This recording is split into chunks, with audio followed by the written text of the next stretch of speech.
1. And then if we have two chi-square distribution with degree of freedom P and Q, and if these two, suppose we have random variable x and y that follows chi-square distribution with degree of freedom P and Q respectively, and suppose they are independent of each other, then x plus y should follow chi-square distribution with degree of freedom P plus Q. If we combine 2 and 3, it means that if we add independent square of independent standard normal distribution n times, it should follow chi-square distribution with degree of freedom n.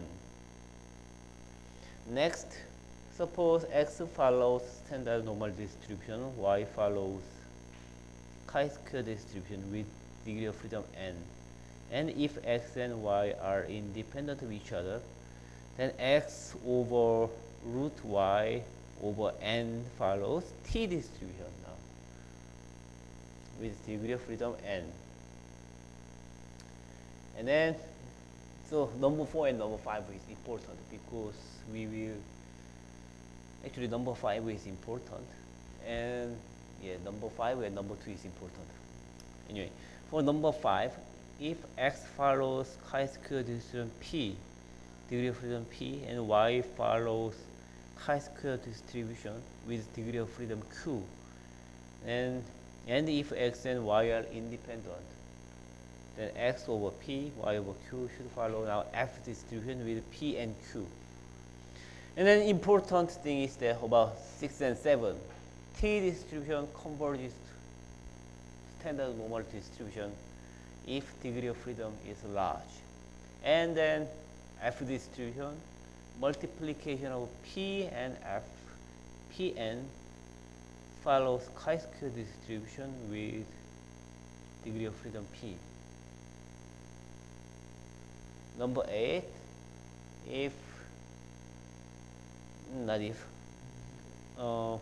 we square T distribution with degree of freedom n, then it is basically F distribution with degree of freedom 1 and n. Okay. Please remember this. And then let's review briefly what we have learned 2 weeks ago about more on regression.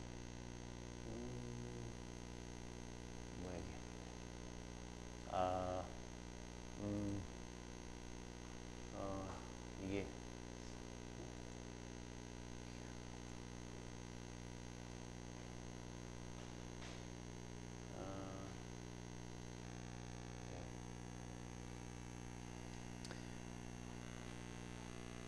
So we learned dummy variable and a joint test of several regression coefficients. First, likelihood ratio test. By the way, I think our homework about likelihood test and word test is due today, no? Is it until next week or today? Let's see. I think no one submitted the homework.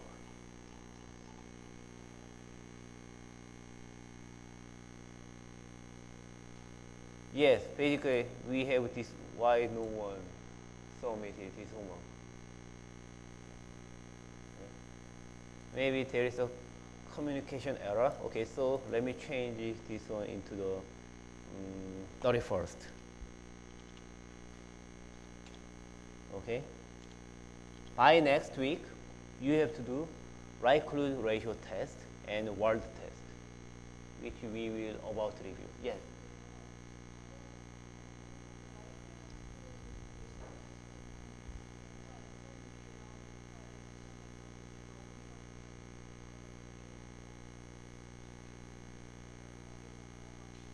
그게 같다가 아니라 0이라고 하는 게 편하겠다. 뭐 이래도 사실 상관은 없는데. 네. 어디 보자. 이걸 보면 여기는 0이라고 표현을 했으니까 오케이, 그럼 그렇게 하죠. 뭐. 네. 꼭 그러지 않아도 상관없는데. 오케이. I'm nice professor, so I'm willing to make it comfortable to you.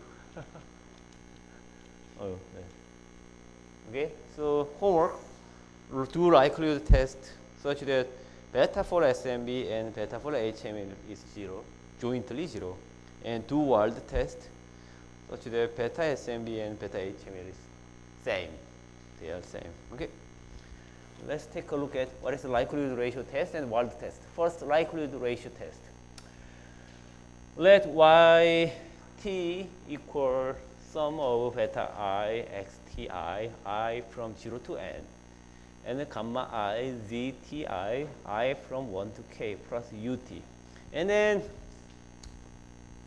our hypothesis is whether this entire block is usually so or not, basically. Okay? So we want to test whether this second set of information is usually or useful. If they are usually, it means coefficient for all zti should be 0, which means that gamma I is 0 for all I. So our hypothesis is two variables z are usually, which means null hypothesis, gamma I is 0 for all I. Therefore, alternative hypothesis that gamma I is not 0 for I. So there should be at least one I, which is significantly different from 0. Okay. So equation 1 can be written in matrix form as like this one. So y is x beta plus z gamma plus u. Therefore, first we can run regression y equal xb plus e. We call this one as a restricted model. Restricted means we restrict gamma to be 0. Right? We put restriction on gamma, so they are restricted to 0. Therefore, we have only y equal xb plus e. Right? So it is a restricted model. And from this restricted model, we can calculate the residual sum of the square, which is RSSR. R is E hat prime E hat. Here, E hat is projection of y on the null space of the x, or y minus projection of the y on the space of the space spanned by x. Second, we run now unrestricted model. In the previous case, we restricted gamma to be 0, and now we don't impose such restriction and run the regression. Okay, run the regression 2 directly. So it is R. Then we calculate residual sum of the squares, which is RSSU, which is U prime hat and U prime. Here U prime is now regression of y on the null space of null space of x and z. Right. Or U hat is y minus projection of the y on the space spanned by both x and z. Okay, I have a quick question. If we compare the null space of x and then null space of both x and z, okay, then which one should be larger?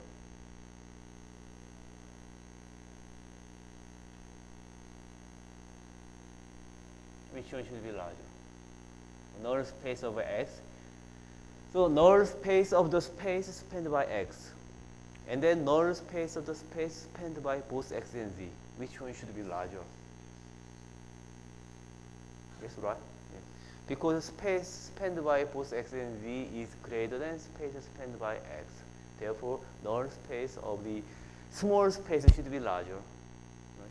Therefore, yes. Anyway, therefore, RSSR minus RSSU should be always actually greater than equal to 0.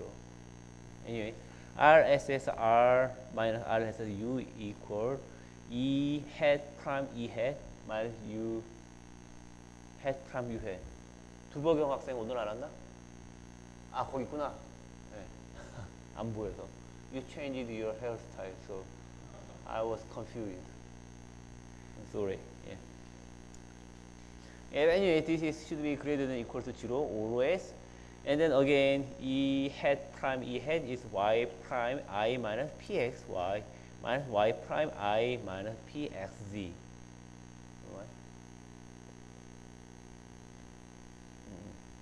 Therefore, if we put those projection terms together, then it is I minus y prime, I minus px minus I plus pxz, and identity matrix cancels out. Therefore, we eventually have y prime pxz minus pxy,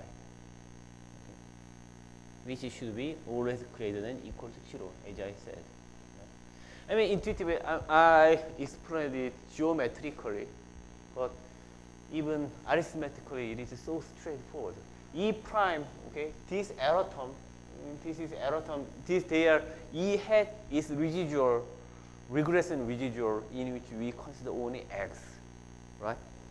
And U hat is regression error, in which we consider both x and z, right? So we have more variable to calculate the U hat. Right? Therefore, U hat should be smaller always.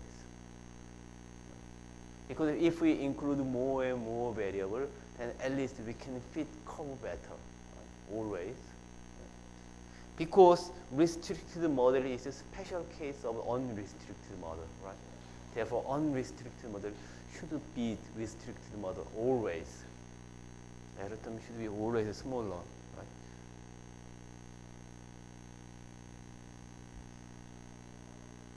Anyway, so this one is still positive. Also, it is actually, I don't want to prove this, but y prime pxz minus px y should follow chi-square distribution with degree of freedom k. Here k is what? K is number of restriction. Here k is, we have k number of z. So it is k number of variables. So which is we are arguing that those k number of variables are userless, which means that those k number of coefficients are all 0. So here k is simply number of restriction. Okay, number of restriction. And then next, for unrestricted model is of residual sum of the unrestricted model is of course y prime minus I minus pxz y, and then this one follows chi-square distribution with degree of freedom t minus n plus 1 plus k. Here n plus 1 plus k is the number of the variable in unrestricted model. And then based on the facts we reviewed just before, if this RSSR R and RSSR U and RSSU are orthogonal to each other, then if they are orthogonal, they should be orthogonal to each other actually, if we believe null hypothesis, then the ratio these two should follow F distribution. And then innocent, if we have a large number of data, this one should follow chi-square distribution. Okay?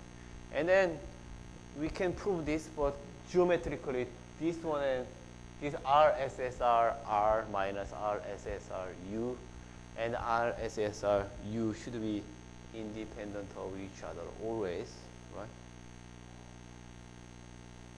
Why? I think I explained it.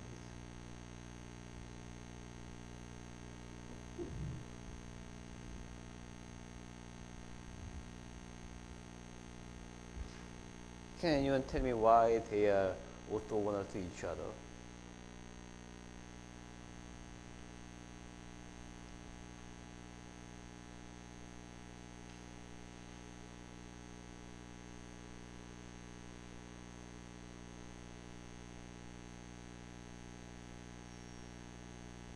Yeah.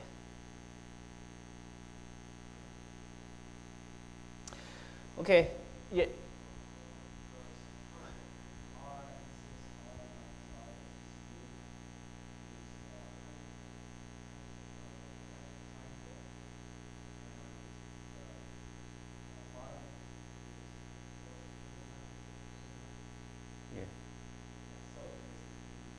So they are white, right? They are triangle where one is the 90 degree, and question why they are 90 degree. So why?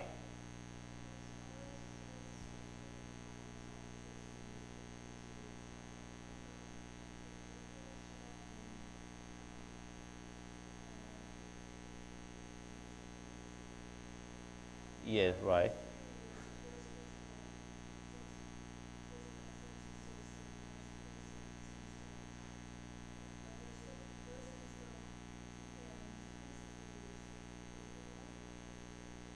Yes, that's true. Yes, because RSSU is null space of X in. Yeah, exactly. I think that's exactly right. Yeah, that's exactly what I'm about to explain. It is null space on the X and Z, right? And null space X and Z, null space of space spanned by X and Z is too long. And yet there is smaller than null, simply null space of the X, right? And RSSR is null space of the space spanned by X. And RSSR R minus RSSR U is null space spanned by X, in which, and then that part except the part where it is spanned by both X and Z. Okay? And this is spanned by, this term is spanned by X and Z. So this is large space and this is small stuff. Okay. Okay.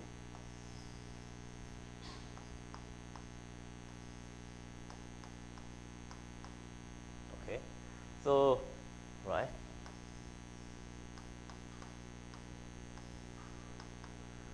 Okay, space spanned by both X and Z should be larger than space spanned by X, right?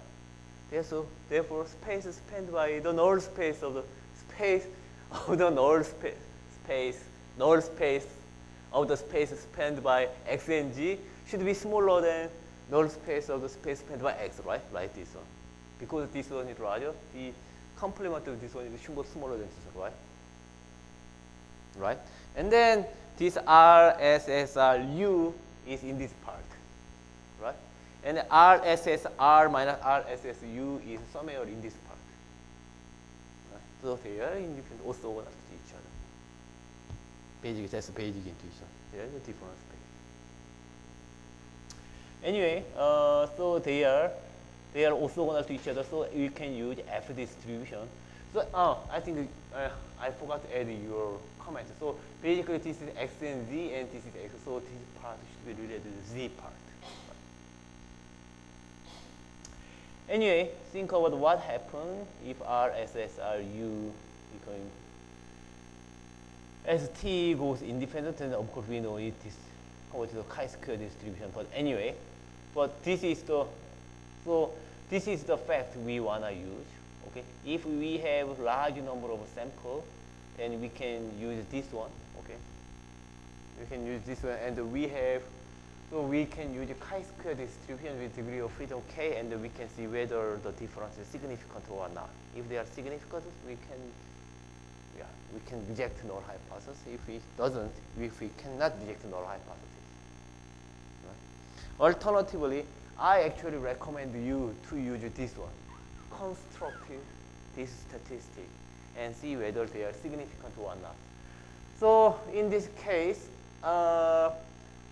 because we have two restrictions in our homework, k should be what? What should be the number for k in our homework? In order, suppose you are doing this homework, do likelihood test of beta SMB equals beta HML equals 0. What is the number of restriction here? 2, right? This means beta SMB is 0 and beta HML is 0. So K should be 2, right? Number of restriction is 2.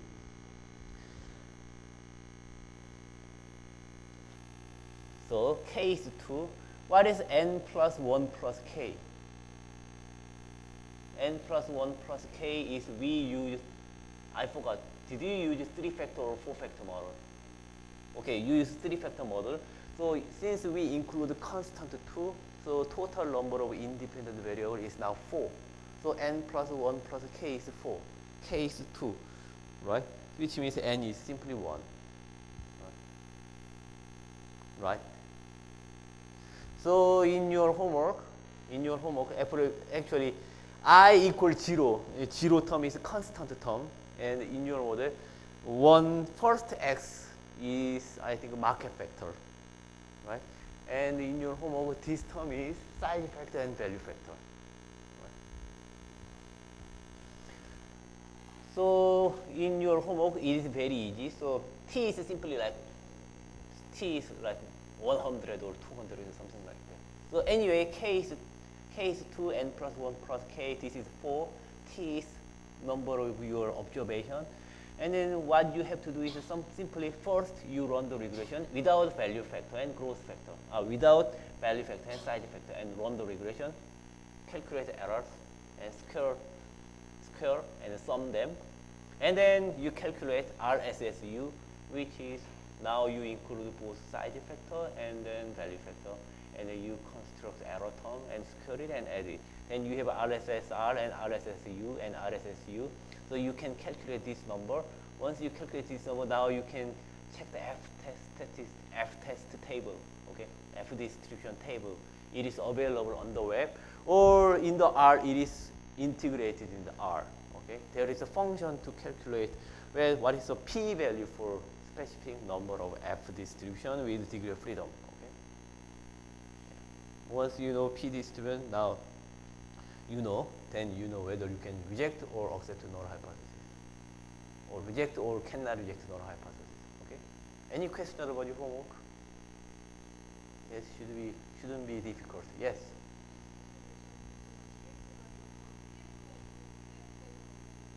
네.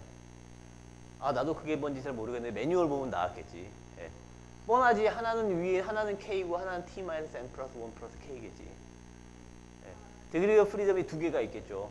F 디스트리뷰션 모양. 그러니까 하나는 왼쪽에 거고 하나는 오른쪽 거겠지 뭐. 네. 그건 나도 뭔지를 외우고 있지 않으니까 이그젠플 보면 나와 있겠지. 또 any other question? 네. 그러니까 이걸 계산하면 F 스태티스틱 값이 나오잖아. 그러니까 그 값이 F 디스트리뷰션 상에서 어디에 있는지를 알아야지. 그렇죠? 그래가지고 그게 시그니피컨트한지 안 한지를 알아야지. 0과 시그니피컨트하게 다른지 같은지를 알아야 되는 거 아니야. 네? 우리가 노멀 디스트리뷰션으로 많이 했잖아. 그렇지? 근데 노멀 디스트리뷰션 대신에 F 디스트리뷰션 사용하는 것만 다른 거지. 그렇죠?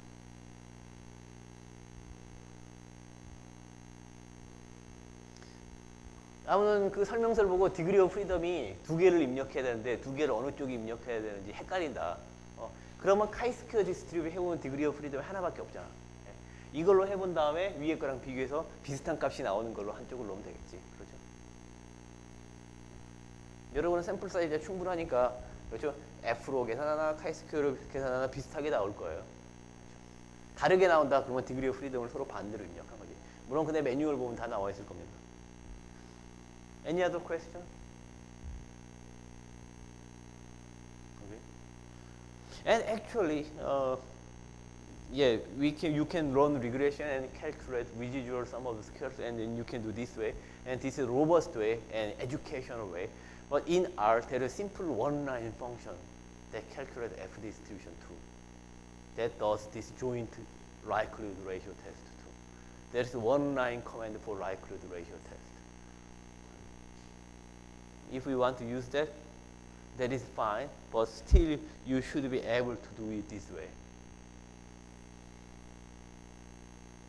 And next, let's go to the world test. Now, world test is let yt equal now, I equal 0 to n. Again, in your homework, n should be 4. 3 factor plus constant, and beta I, xti plus ut. And t is from 1 to t, and big T is the number of observations. And consider null hypothesis is that a specific linear combination of beta, ci beta I equals 0 to n is b. Okay. And next one is alternative hypothesis, of course, is not equal to 0. Then how we use this structure to test if two coefficients are equal to each other. Actually, this is exactly homework, right? How can you use this structure to test if two coefficients are equal to each other? How we can do that? In this case, it is easy, right? we can say 0 in your homework is 0, 0, 1, minus 1. C should be 0, 0, 1, minus 1, and B should be 0, right? So in your homework, okay, 0, 0, 1, minus 1, and then beta is a constant term, beta 0, and beta for market factor, and beta for size, and beta for HML value, and this should be 0, right? This is your null hypothesis. Then this and this are the same. So this is your null hypothesis. Okay, H null should be look like this in your homework. How can you use it to test the two coefficients are proportional to each other? Okay, this one is easy too. How can you use to test if this is slightly more difficult? Okay. Anyway, we want to derive the distribution of this one. So we want to derive the distribution of this one under the null hypothesis. Okay. If null hypothesis is right, if this is right, expectation of I from 0 to n ci beta I hat is some I from 0 to n ci e beta I hat, and because of the unbiased, this linear regression is unbiased. Okay, it is unbiased estimator. Expectation of beta I should be same to 1 beta I. So if null hypothesis, so up to this part, okay, from here to here, it is not really our hypothesis at all. This part is our hypothesis. Okay, this part is just automatic, and once we have this part, and if we impose hypothesis, that should be equal to P. Okay, based on our hypothesis. And how about variance of this restriction? Then variance is variance of I equal 0 to n ci beta I hat is ij cij covariance beta I beta j.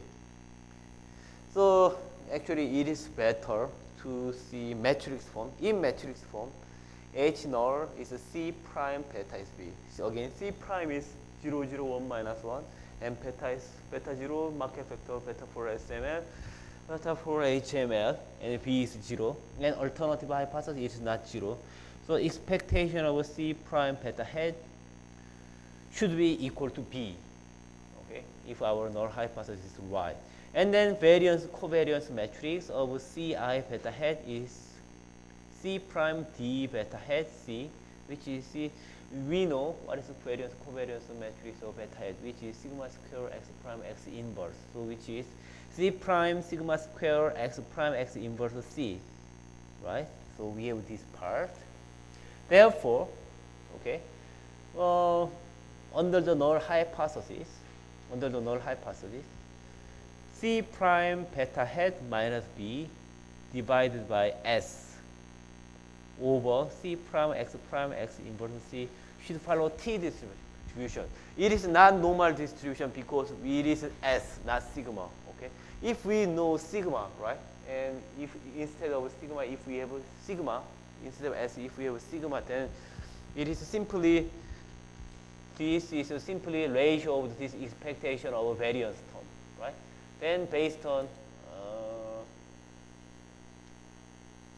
okay, then based on this term, okay, okay, we should follow normal distribution. However, instead of this sigma, which we don't know, we have to use S, right? S. Therefore, it now becomes T distribution.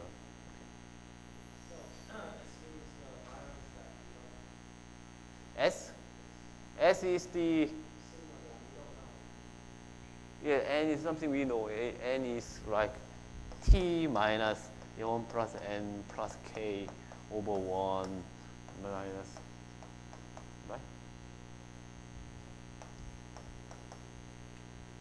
You don't remember this one? In OLS regression, right, we have exactly the same problem.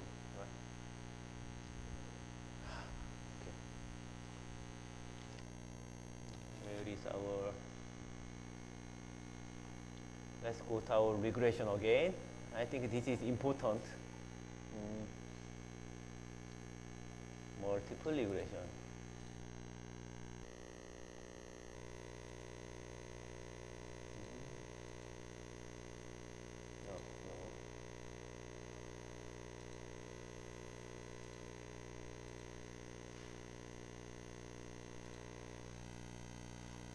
in our multiple regression,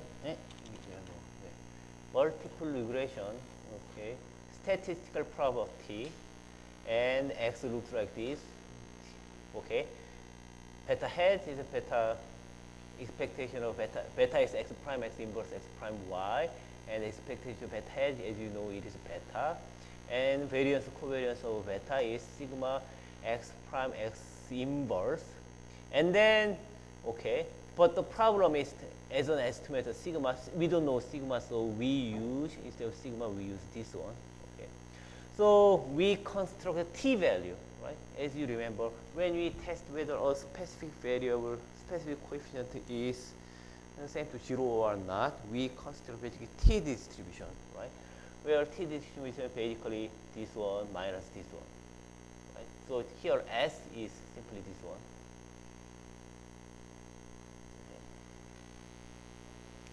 And then of course, in this case, we have to use sigma s square. If we know this sigma square, then we know sigma. So there, if we put sigma instead of s, right? And then actually it is different from, it is not this one.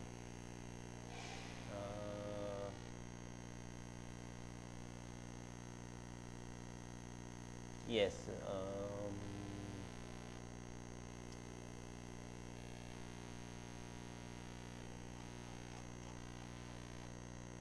Yeah, anyway, it is slightly different, but since we don't know sigma, right?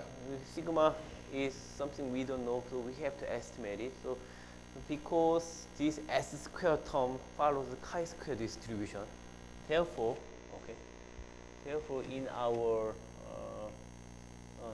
because of this one, if x follows normal distribution and y follows right, chi-square distribution, then this follows t distribution. Therefore,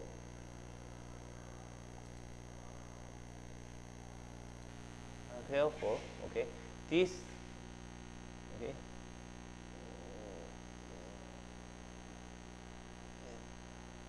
this one follows, this one divided by sigma square follows standard normal distribution. But if we cancel out that one with S, that follows chi-square distribution. So it is basically ratio of the standard normal distribution and chi-square distribution. So this follows T distribution. Anyway, if you have more question, you can go to our previous slide about regression. I think this is somewhere here. I cannot find it now.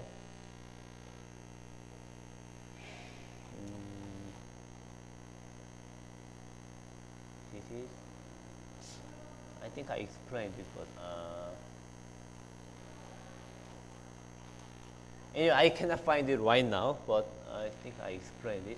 So anyway, this follows T distribution, so you can use it. Or alternatively, since square of the T distribution is F distribution, so instead you can use this F distribution, which is C prime beta hat minus B prime S square C prime x inverse C prime beta hat minus B. This should follow F distribution. So in your homework, it is very easy, right? In your homework, it is up to you whether you can use this one and this one. So you can simply run regression, right? You can simply run regression and you can calculate the beta, and C is given, okay? Run regression and you can calculate beta hat, and C is given, right? 0, 0, 1, minus 1. And B is here 0, right? And then C is again same, and x prime x inverse is easy to calculate. So you can calculate this part. And about this S part, S is the standard error, right, of your model. So once you have an error term, simply you can calculate the standard deviation of the error term basically. If you want to be more if you calculate standard deviation of error term in R, they don't take into account this part actually, but it does not make much difference. Anyway, once you have this one, you can calculate this one, and you can do the sigma, and then take a root, and you can calculate this one, and then you will have a specific value, and then you can compare that value with the using that value. You can calculate p value in the T distribution, right? Then you are done.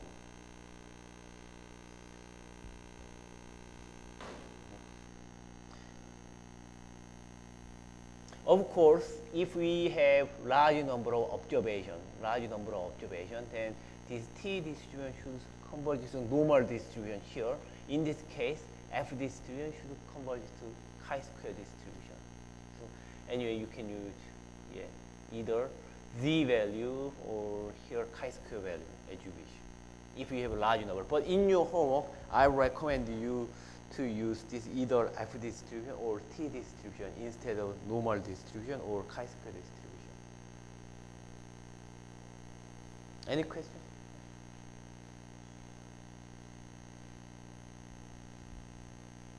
This shouldn't be that difficult, right?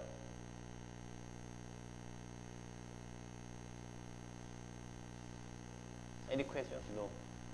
Now more general word test. Now in the previous we have more general word test, and suppose C is now not factor, C is matrix. So suppose C is K by n plus 1 matrix and B is K by 1 matrix. Right? Now in the previous case we have only one restriction, right? One restriction in our homework, one restriction such that this one and this one are same. But sometimes we want to impose more than one restriction. So in this case, we have k number of restrictions. So consider C prime beta equals B. So alternative hypothesis then of course C prime beta is not same to B. So note that the first example can be written in this form where C is of course 0, I, K. So if we use this matrix notation, then expectation of C beta hat is because, of course, since beta hat, expectation of beta hat is beta, we have a C prime beta, which should be equal to B. Now variance covariance matrix of C prime beta hat is then C prime D beta hat and C, which is C prime sigma square X prime X inverse C, which is sigma square C prime X inverse C. All right. Now we can construct now F distribution such that F distribution is now we have to divide with, it is almost similar to previous case, but now we have to divide with degree of freedom, which is K. K is again number of restrictions. So 1 over K multiplied by C prime beta hat minus B and S square C prime X inverse C inverse of C prime beta hat minus B should follow F distribution now with degree of freedom K and T minus N plus 1. And then of course if we have a large number of T, if we have enough sample, then you can simply use chi-square distribution where degree of freedom is simply number of K.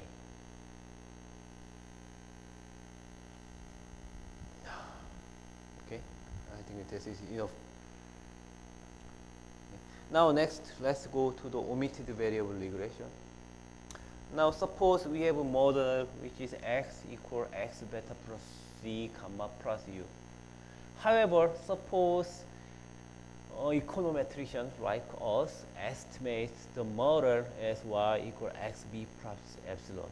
He or she does not include the z variable. Then our question is what's going to happen to b? Okay, I mean what it does say is that this is true model. Okay, this is true model, and we know maybe in the true model both x and z is important. But because of our maybe information problem, we may not have information about z, right? So in that case, we may have to run regression only with x, or maybe it is a mistake of the econometrician. So anyway, originally this is what we have to run, but this is what we learned. Okay, what we will run in regression. Then our question is what would happen to our estimate if we omit some important variables. Okay. Of course, b hat is x prime x inverse x prime y. Okay, this is our estimate. But the true y is x beta plus z gamma plus u. So if we plug this true model to z, then our model is, our estimate beta hat is x prime x inverse x prime x beta plus z gamma plus u. Okay. Now we can expand this one. Then x prime x inverse x prime x beta plus x prime x inverse x prime z comma plus x prime x inverse x prime u. Okay, and then about this first term, x prime x inverse and x prime x cancel each other. So we eventually have beta hat b hat equal to beta plus x prime x inverse x prime z comma plus x prime x inverse x prime u. Okay, thus even if in our regression, okay, we usually assume this error term. Our hidden assumption is that error term is orthogonal or independent of x and z. And even if we accept that hypothesis, that assumption, still our estimate of beta is now, expectation of b hat is now different from beta. Right? So if we omit important variable, then our OLS estimator is not unbiased anymore. Okay, our OLS estimator is now biased estimator of the true beta. Of course, even if we omit important variables, still it is possible that we can get biased estimator if either x prime z is 0 or gamma is 0. Okay. First, let's take a look at this gamma is 0. Gamma is 0 means, okay, if gamma is 0 means that basically what we run is exactly the same to the true model, right? Because gamma equals 0 means that z is anyway unimportant variable, right? So intuitively, since we did not include unimportant variable, it does not matter whether we run this model or this model. Okay, so this is intuitive. Second one, okay, second one is more subtle. Okay, if x and z, okay, here this one and this one is okay, independent of each other, they are orthogonal to each other, then it is fine. Okay, even if we exclude this z variable, still we can get unbiased estimator. Okay. Why? Right? Because this term becomes 0 under the, okay, this term becomes 0 if x and z, okay, actually expectation of this one is 0 because x and z are orthogonal to each other. More intuitively speaking, right? Basically, this one is our true model, but if we run only this model, basically we are regressing y on the space spanned by x, right? But problem is that y includes not only u. We know that error term is always, we already know that error term u is orthogonal to x, right? But there is no guarantee. We cannot guarantee that z is orthogonal to x. But if z is orthogonal to x, if we regress y on the space spanned by x, then not only u disappear, then the z part, another important part, is also does not matter when we project y on x. So we can still get the correct estimate for beta, right? So the z part, the z gamma part is something, some information in y that is not explained by x, right? But if happen to be if that unexplained part is independent of the x, then simply project y on the x space, that part simply go away. So we can get the true, okay, we can get the unbiased estimator for beta. Okay, that's the intuition.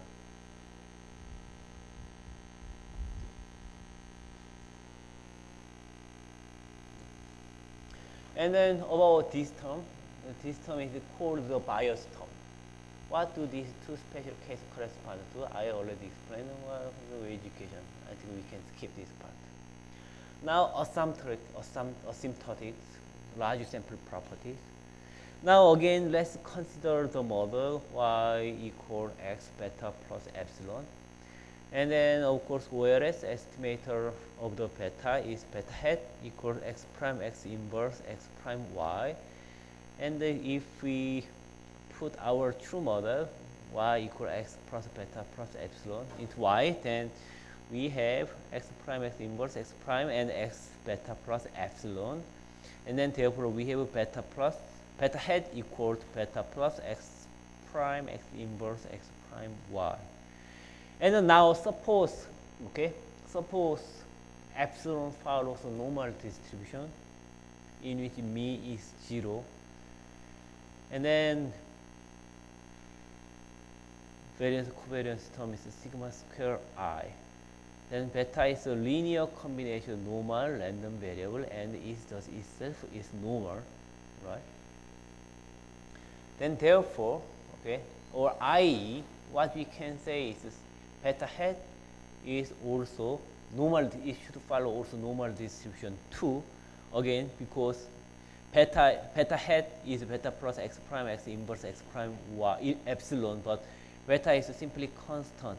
And second term x prime x inverse x prime epsilon is linear combination of random normal random variable. So that should follow normal distribution. Therefore, beta hat follows normal distribution with mean beta and variance sigma square x prime x inverse.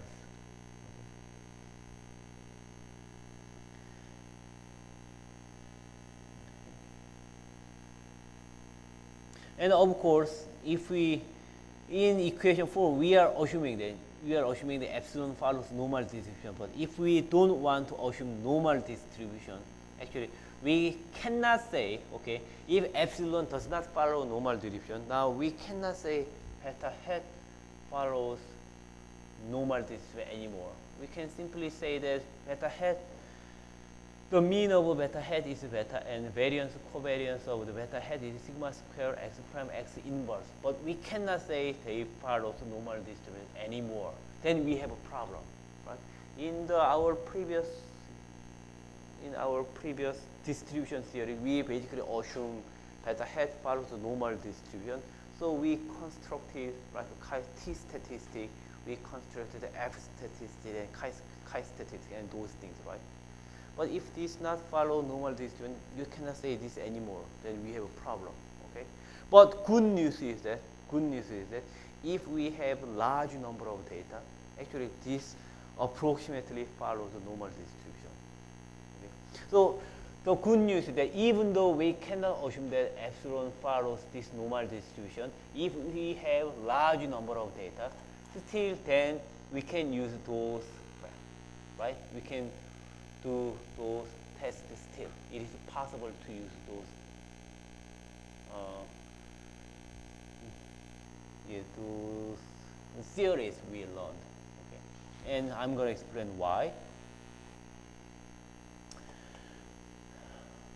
However, if we focus on the fact that T is large, if we focus on the fact, it's supposed, so it means that if T, our number of data is large, we can make much more headway by using asymptotic distribution as an approximation.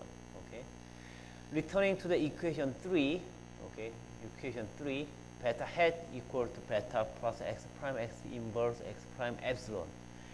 And then you can divide x prime x with T and multiply. Actually, we can put T inside of the inverse and outside. Then those two T's cancels each other out. So basically, we have beta hat equal to beta plus x prime x over T inverse and x prime epsilon over T. And by the law of large numbers, if we believe by the law of large numbers, then x prime epsilon over T should converge to 0, right? As T becomes infinity because each epsilon is 0, right? And if we assume that x prime x divided T does not explode, it converges to some constant matrix W, then what we have is that beta hat converges to beta plus W inverse and 0, which is beta, right? So if we have, which means that if we have large number of the data, what we know is that beta hat will eventually converge to beta. Yeah.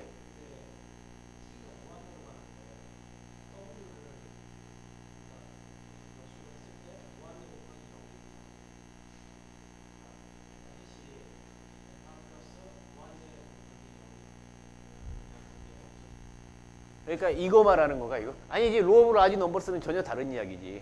그러니까 이거에 대한 질문이에요. 이거에 대한 질문이에요.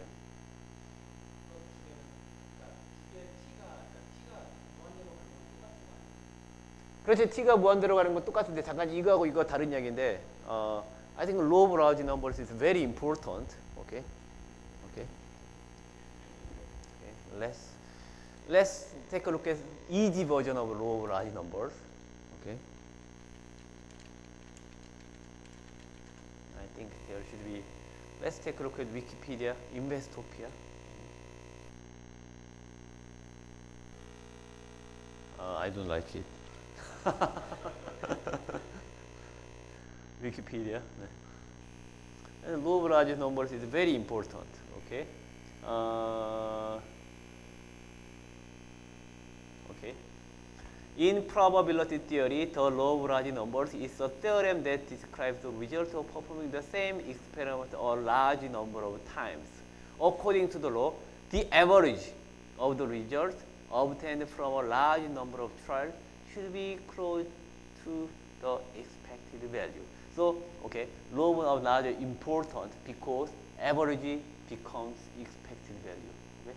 As I think I explained this in the very first class, right? I remember I asked you what is the difference between average and expectation, and not many of you could answer that. I remember. But anyway, so average and expectation is very different one. Okay, expected value is property of the population. Okay, average is property of the sample. But good news is that average converges to expectation because of the law of large numbers. Okay. And that's the property. So we can go to this one. Okay, so this is not exactly if. Okay, this is not exactly average. It is more like a weighted average. Okay, but x prime you can. Okay. Okay, you can regard this is x, so it is more looks complicated. But instead of x, suppose it is a vector composed with only one, right? One. Then one vector prime epsilon is the sum of the epsilon, right? And sum of the epsilon divided by number of epsilon. Okay, so it is exactly average of the epsilon. Right? But in this case, of course, it is not just one, and we have other x's, so it is not exactly average. Okay, not exactly average, but linear combination of epsilon. But still, it doesn't change much. Okay, it is like similar to weighted average, but this one, okay, this something similar to average should converge to zero. Okay, why zero? Because zero is expectation of the each epsilon, right? Okay, yes, over there, right? Over there, we assume that mean of epsilon is zero, right? So this one is since expected value of epsilon is zero, and this is something like average of the epsilon, so this one should converge to zero, and this is exactly law of large numbers. And this is actually slightly different from law of large numbers, but let me explain this one later. And then let's take a look at law of large numbers more. Okay. So history. Okay. What is this? Diffusion is an example. Chemistry. I don't know. Okay. Okay. Forms. And form is that right? So instead of x in our example, it is epsilon. So this is just average, right?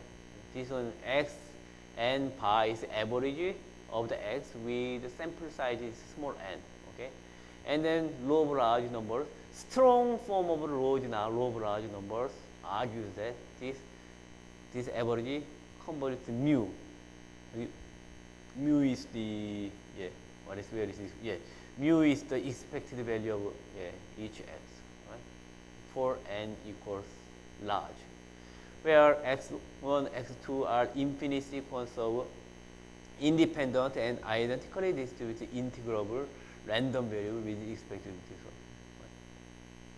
And then weak law of large number states that sample average converges the probability toward the expected value. So this is weak form because it means that average converges to expected value with probability 1. Okay, not absolutely with probability 1. Okay, there are slight difference between the two actually. Yeah. Weak law and this, weak law and strong law is this one state convert almost surely. Okay, almost surely converts 1. So it is basically difference between whether limit is outside or inside of parentheses. Yes, uniform law of large numbers, Borel's law of large numbers, proof. I think this is interesting. Okay.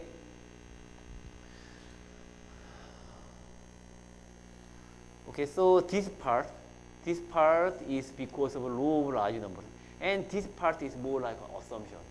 Okay, assumption. So again, I mean, intuitively, this is the kind of average. In some sense, it is average, right? Because x prime x is, it is average of some sort of x square.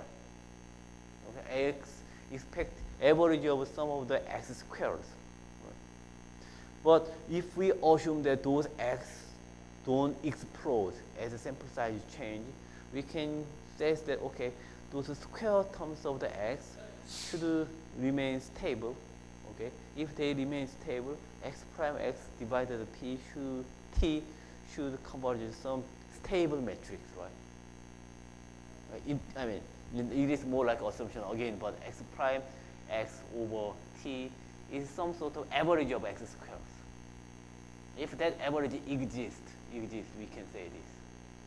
And law of large numbers, if we accept this law of large numbers, and if we accept this reasonable assumption, then what we can say is that, okay, beta hat will converge to beta if we have a large number of samples. Okay.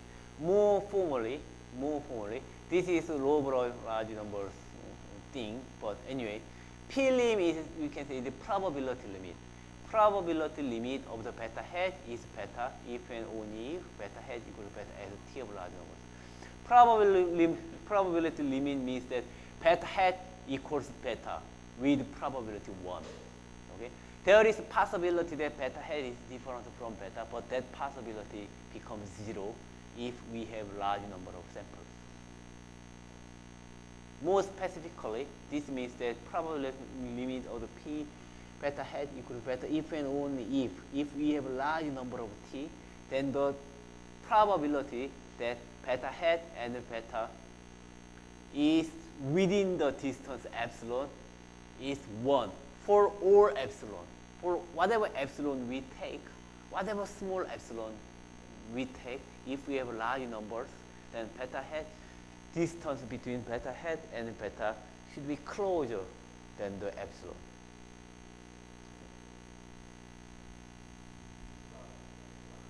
If and only if. If and only if. 예. 오타 아니에요. 네. So if P-lim beta hat is beta, then we say that beta hat, okay, is consistent estimator of the beta, right? This is a very important property of estimator is consistent estimator of true parameter, which means that if we have a large, so it is a matter of the size of the data. Once we have a consistency problem, the remaining task is just to collect data. If we have a large number of data, then the estimator will converge to true parameter if they are consistent. So it is a very important property. So I think, okay, let me finish up to this part and take a rest. And on easy property or convenience property of a probability limit is a probability limit of the function g of the sigma theta hat. Okay, here theta hat is some estimate of a theta. Then it is the same to g of the function of the probability limit of the theta. In other words, probability limit of the function of an estimate is equal to function of the probability limit of that estimator. Of course, if p-lim probably means theta hat exists. And we need a small technical condition on G, of course, but that is satisfied in our example. Now, returning to equation 3. Equation 3 is this one, okay? Beta hat equals beta plus x prime x inverse x prime epsilon, and we divide and multiply by t, like this way. If we, from the equation 3, beta hat minus beta equals x prime x over t inverse x prime epsilon over t, okay? And next, okay, next let's multiply root t each side. Then we have root t beta hat minus beta equals x prime x over t inverse x prime epsilon over root t, right? And then, okay, basically this is similar to calculating variance covariance matrix, right? It is not exactly variance covariance matrix, but it is similar to variance covariance matrix. So probable limit of the t, okay, remember this t over here, we multiply t, and the beta hat minus beta hat minus beta square becomes, okay, so basically it's multiplication of this one 2 times. So p-lim of the, okay, this one multiplied by, okay, transpose of this one, so p-lim of the x prime x over t inverse x prime epsilon over root t, and then because it is transpose, epsilon prime x over root t and then x prime x over t inverse, right? And then of course we can simplify this one, so it is p-lim of the x prime x over t inverse x prime epsilon prime x over t and x prime x over t inverse, okay? And then now we can apply the convenience property of the p-lim. We can apply this property, okay? We can so put p-lim inside of each part. So it is a p-lim of this part and p-lim of this part and p-lim of this part.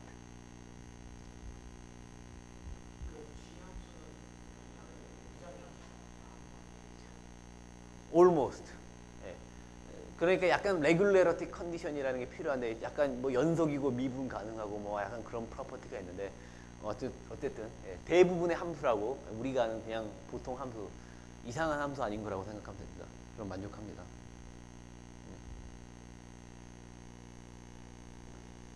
And then because of the large numbers, actually this second part, okay, this second part becomes p-lim of the this second part is p-lim of x prime sigma square I x over t. Okay. Now we can put this sigma square part in front of this one, and then move this one again, and actually this one and this one cancels out. So we have a very important, interesting property that, okay, t multiplied by t multiplied by beta hat minus beta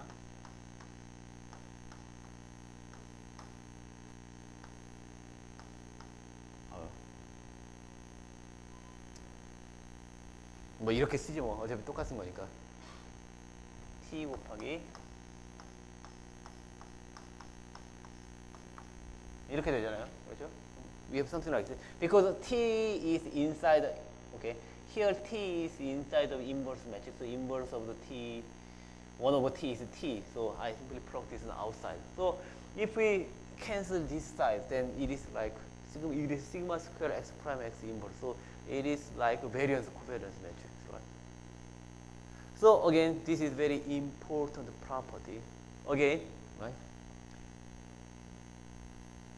Okay.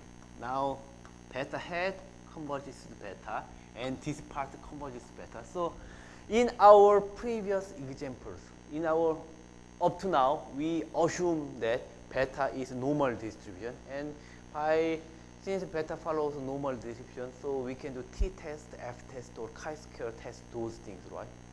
But now, actually we don't need that assumption anymore now, because anyway, beta hat will converge to beta with large number, and this one converges to this one with large numbers. Right? So we don't need that kind of distribution or assumption anymore, actually, if we have large numbers. So this is very important properties. Anyway, by a central limit theorem, this is called the central limit theorem. central limit theorem 내가 설명했나? 배웠나? Anyway, by the central limit theorem, okay, root t beta hat minus beta, okay, because of these two property, this one, root t beta hat minus beta converges now normal distribution with mean 0, okay, mean 0 and v. V is simply sigma square and proper limit of the x prime x inverse over t, right? And of course, it is a matter of, actually, it is more rigorous notation, but if we are not so rigorous about the notation, actually, we can cancel this root t out. If we cancel this root t out, this one goes away, right? Then it is, and then we can move beta 1 over here. Then it is like, looks like this, okay?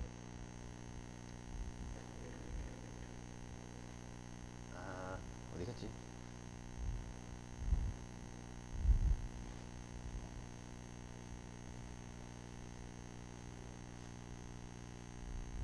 Okay.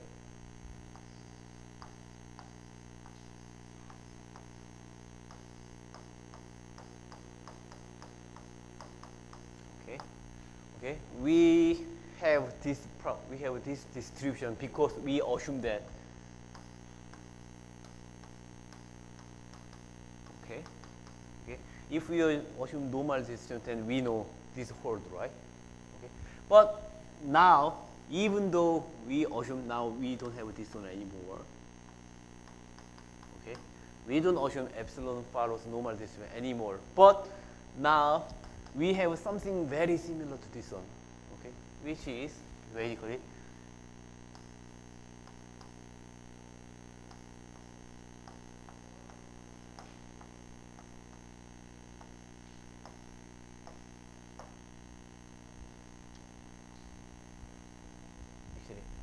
this is fine.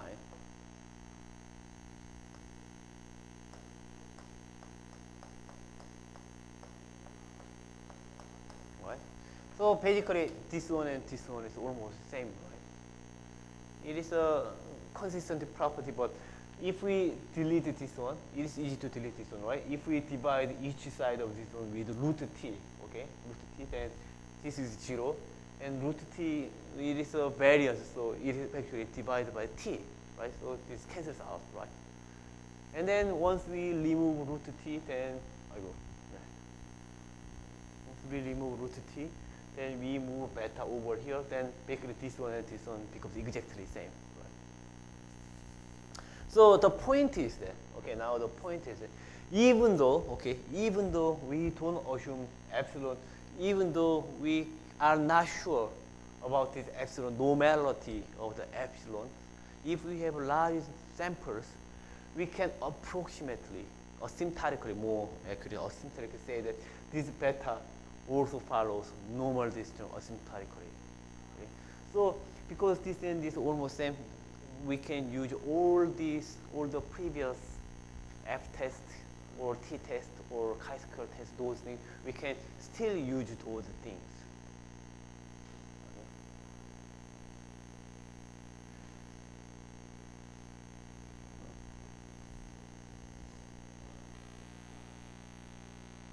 So bottom line is that thus there are two ways we can talk about the distribution of beta hat. So we are eventually interested in distribution of beta hat because we have to know the distribution of beta hat, otherwise we cannot do any test about beta hat, right?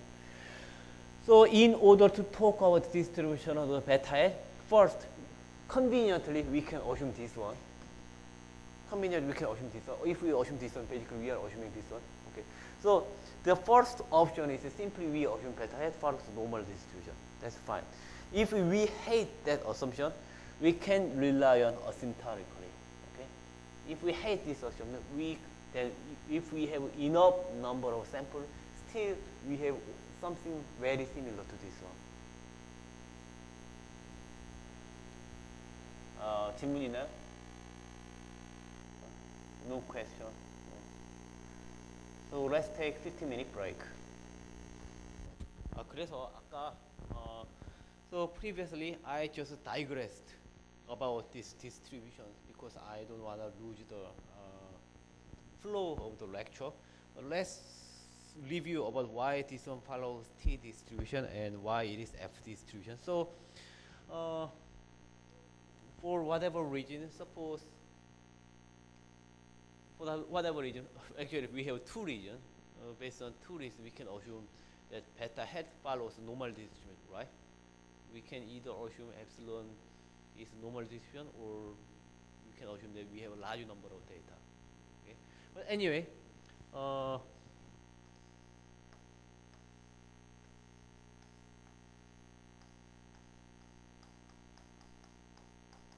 okay, we know this one, right?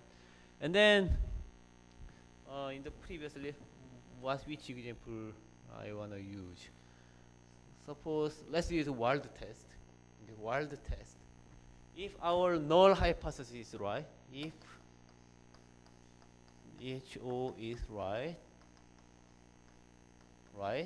okay, then okay, C beta hat. Actually, this one should go over here. So C beta and then C prime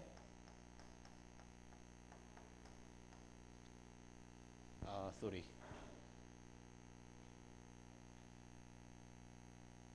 right? It should be like this, right? And if null hypothesis is right, then this one should be, and C beta is B, so B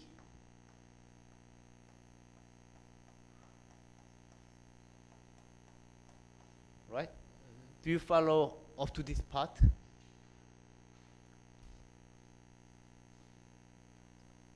Where is wild test? Actually, sorry. We to make a notation consistent, prime over here, and prime over here. Okay. So beta hat follows the normal distribution with mean beta and sigma square x prime x inverse. And if we multiply C prime in front of the beta hat, then we are simply multiplying basically constant vector. So it should be normal distribution with C, with normal distribution C prime B, and a sigma square C prime x inverse C, right? We all know this one.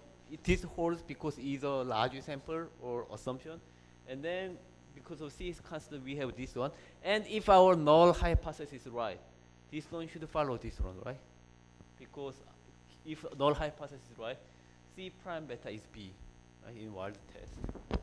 Therefore, okay, from this one, okay, in the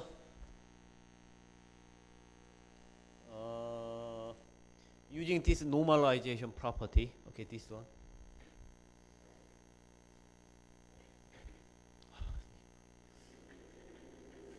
This normalization we have, okay,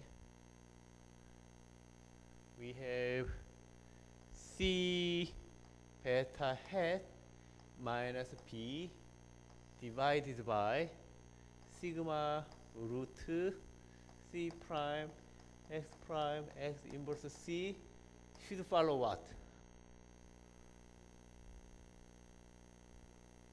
Should follow normal distribution with mean 0, and then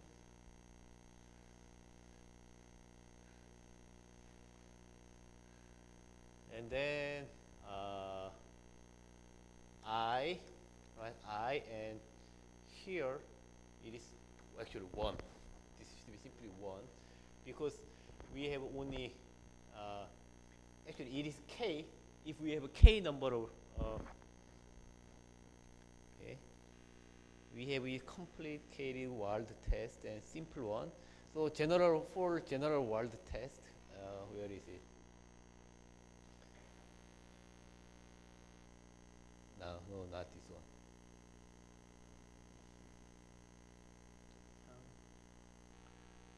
Okay. So in this case, we have only one restriction. So K is 1. But suppose we have more than one restriction. Then in this more general world test, this is we have K. This is B is K, right? Vector with length is K. So basically it's IK, right?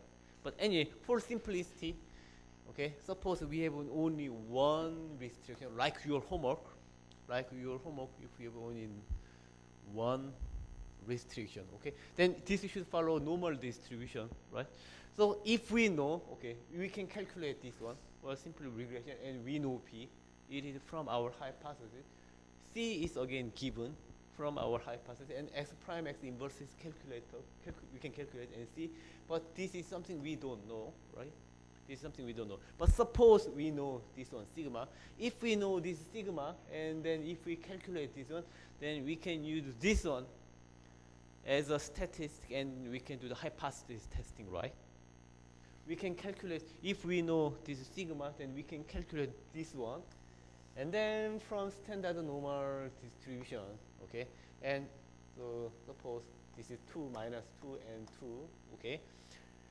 And suppose, let's say this value is z hat. And what we can do as we do usually, if z hat is between this area, okay, we cannot reject the null hypothesis, okay? But if z is either this one or this one, then we reject null hypothesis of this one, right? Okay, this is clear until now, right? But problem is that we don't know this one, right? Probably we don't know this one. So alternatively, what we can do is we have to use here number of what is world test.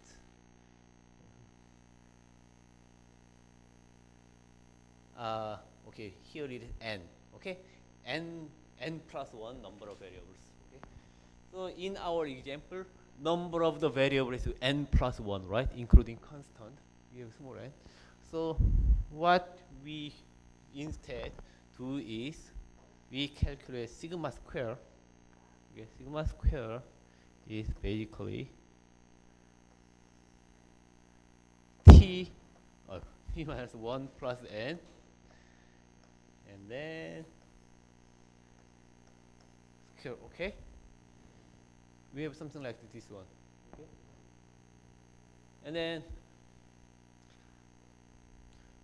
and next, what we want to do is, okay, actually this is regression error, so it is different from epsilon, but we know epsilon is 0 plus sigma square, right?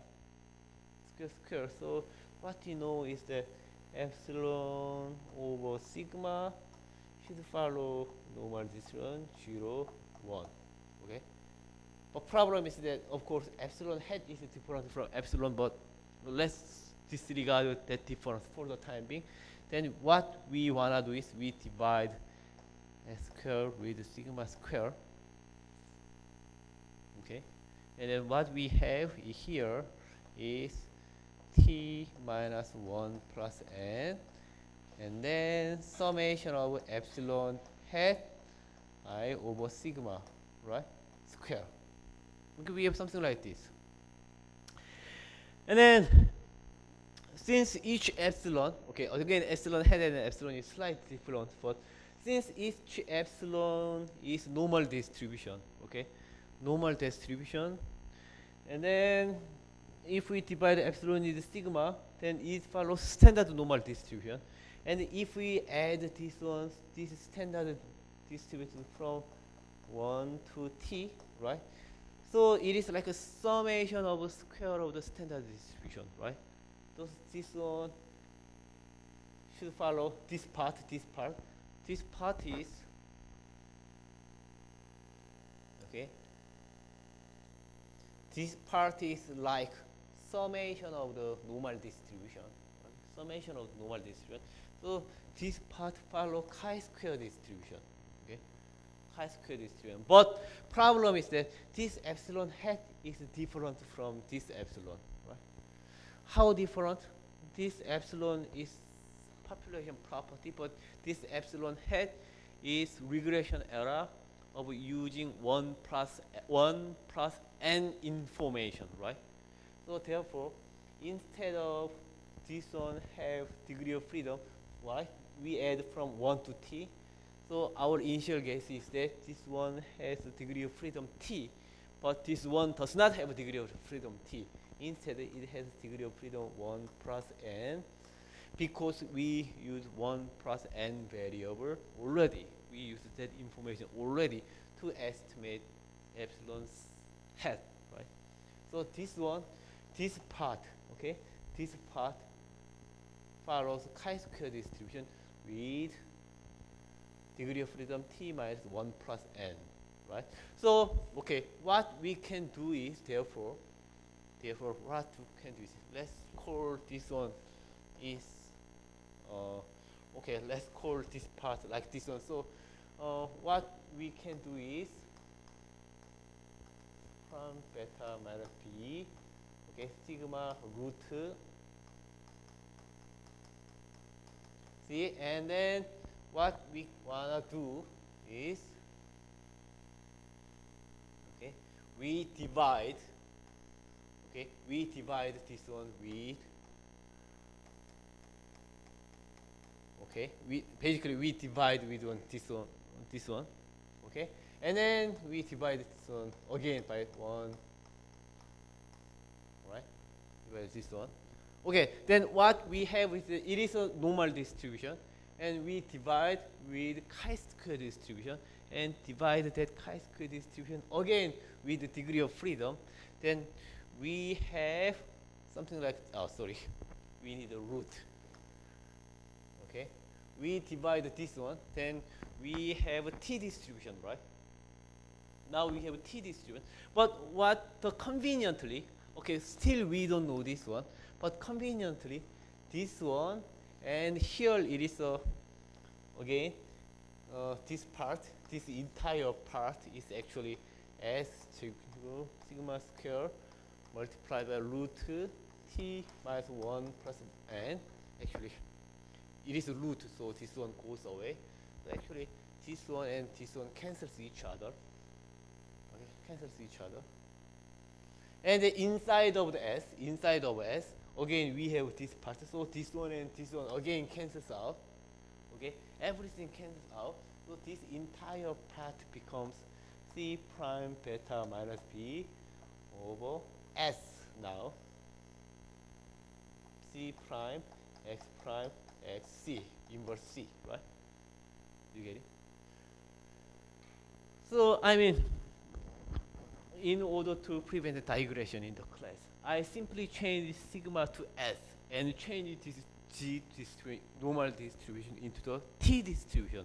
But when I change sigma to S, what I implicitly did is actually this operation. Okay. In the end, they cancel each out. Everything cancels each other. So only sigma becomes the S. Right?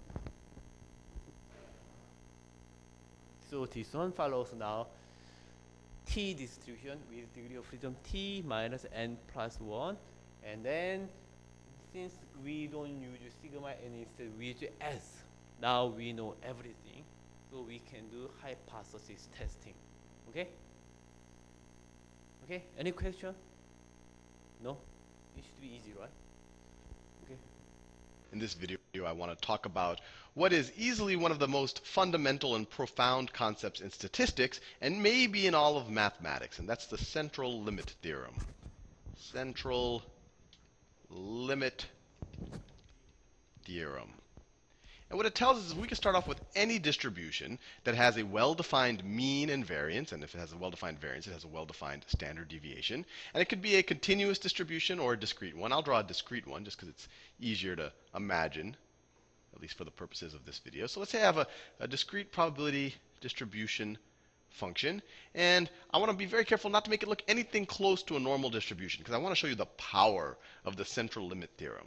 So let's say I have a distribution. Let's say it can take on values 1 through 6. 1, 2, 3, 4, 5, 6. It's some kind of crazy dice that's very likely to get a 1. Let's say it's impossible. Let me make that a straight line.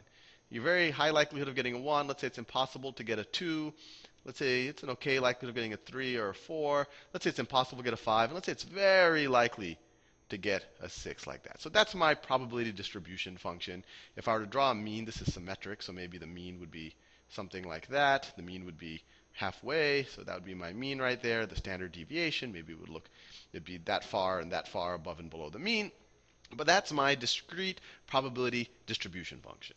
Now what I'm going to do here, instead of just taking samples of this random variable that's described by this probability distribution function, I'm going to take samples of it, but I'm going to average the samples and then look at those samples and see the frequency of the averages that I get. And when I say average, I mean the mean. So let's say, and let me define something. Let's say my sample size, and I could put any number here, but let's say first off we try a sample size of n is equal to 4. And what that means is I'm going to take 4 samples from this. So let's say the first time I take 4 samples, so my sample size is 4. Let's say I get a 1, let's say I get another 1, and let's say I get a 3, and I get a 6. So that right there is my first sample of sample size 4. And I know the terminology can get confusing because this is a sample that's made up of 4 samples. But when we talk about the sample mean and the sampling distribution of the sample mean, which we're going to talk more and more about over the next few videos, normally the sample refers to the set of samples from your distribution, and the sample size tells you how many you actually took from your distribution. But the terminology can be very confusing because you could easily view one of these as a sample. But we're taking 4 samples from here. We have a sample size of 4. And what I'm going to do is I'm going to average them. So let's say the mean, I want to be very careful when I say average, the mean of this first sample of size 4 is what? 1 plus 1 is 2. 2 plus 3 is 5. 5 plus 6 is 11. 11 divided by 4 is what? 2.75. 2.75. That is my first sample mean for my first sample of size 4. Let me do another one. My second sample of size 4. Let's say that I get a 3, 4, let's say I get another 3, and let's say I get a 1. I just didn't happen to get a 6 that time. And notice, I can't get a 2 or a 5. It's impossible for this distribution. The chance of getting a 2 or 5 is 0, so I can't have any 2s or 5s over here. So for this second sample of sample size 4, my sample mean for my second sample mean is going to be 3 plus 4, 7. 7 plus 3 is 10, plus 1 is 11. 11 divided by 4, once again, is 2.75. Let me do one more, because I really want to make it clear what we're doing here. So I do one more. Actually, we're going to do a gazillion more, but let me just do one more in detail. So let's say my third sample of sample size 4, so I'm going to literally take 4 samples. So my sample is made up of 4 samples from this original crazy distribution. Let's say I get a 1, and a 6, and a 6. And so my third sample mean is going to be 1 plus 1 is 2. 2 plus 6 is 8. 8 plus 6 is 14. 14 divided by 4. 14 divided by 4 is what? 3.5. 3.5. And as I find each of these sample means, so for each of my samples of sample size 4, I figure out a mean. And as I do each of them, I'm going to plot it on a frequency distribution. And this is all going to amaze you in a few seconds.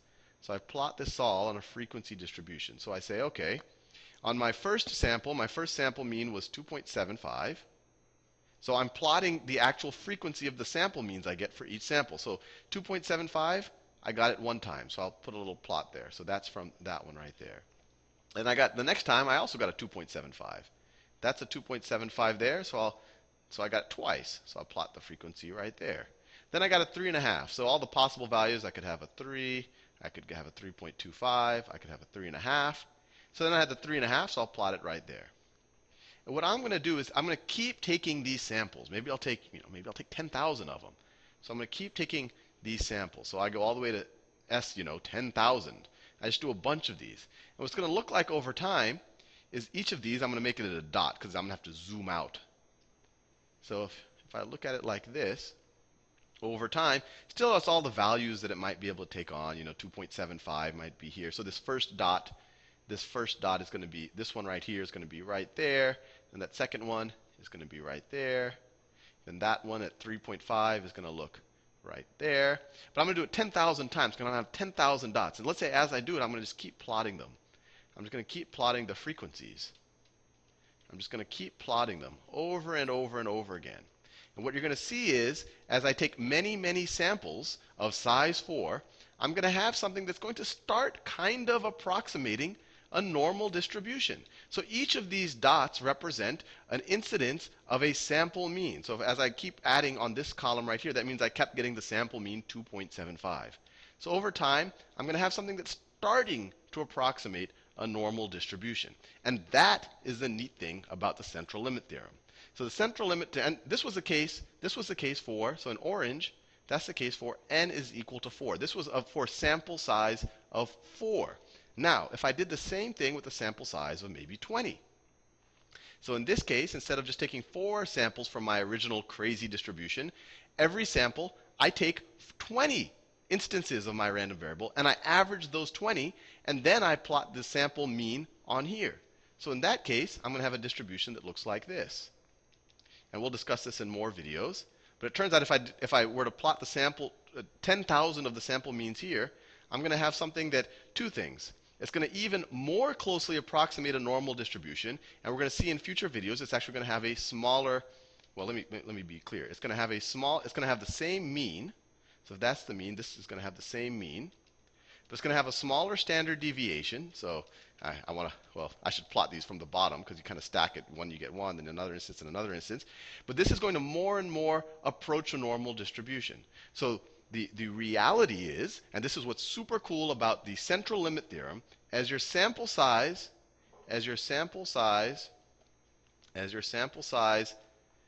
becomes larger, or you can even say as it approaches infinity, but you really don't have to get that close to infinity to really get close to a normal distribution. Even if you have a sample size of 10 or 20, you're already getting very close to a normal distribution. In fact, about as good an approximation as we see in our everyday life. But what's cool is we can start with some crazy distribution. Right? This has nothing to do with a normal distribution. But if we have a sample size, this was n equals 4, but if we have a sample size of n equals 10 or n equals 100, and we were to take 100 of these instead of 4 here and average them and then plot that average, the frequency of it, then we take 100 again, average them, take the mean, plot that again. And if we were to do that a bunch of times, in fact, if we were to do that an infinite time, we would find that especially if we had an infinite sample size, we would find a perfect normal distribution. That's the crazy thing. And it doesn't apply just to taking the sample mean. Here we took the sample mean every time, but you could have also taken the sample sum. The central limit theorem would have still applied. But that's what's so super useful about it. Because in life, there's all sorts of processes out there, proteins bumping into each other, people doing crazy things, humans interacting in weird ways, and you don't know the probability distribution functions for any of those things. But what the central limit theorem tells us is that if we add a bunch of those actions together, assuming that they all have the same distribution, or if we were to take the mean of all of those actions together, and if we were to plot the frequency of those means, we do get a normal distribution. And that's frankly why the normal distribution shows up so much in statistics, and why, frankly, it's a very good approximation for the sum or the means of a lot of processes. Normal distribution. What I'm going to show you in the next video is I'm actually showing you that this is a reality, that as you increase your sample size, as you increase your n, and as you take a lot of sample means, you're going to have a frequency. To central limit theorem means that, classical central limit theorem. Let x1, xn be a random sample of size n. That is a sequence of independent and identically distributed random variables drawn from this expected value. Then sample average looks like this. And then by the large number of central limits converges in probability almost surely to mu s. And then classification describes the size and distribution form of the 왜 이렇게 말이 길지? I think this is better. Lindbergh-Levy classical central limit theorem. Suppose x1, xn be a sequence of IID random variable with mu and sigma square. Okay. So central limit theorem may not hold okay, if variance, if this does not exist or variance is infinity. But at least x are drawn from some distribution that has mean and variance, then this one converges to normal distribution. Okay, this is basically average. Okay, sample average converges to some normal distribution. Okay, that's the property. So okay, this one is very similar to in our example.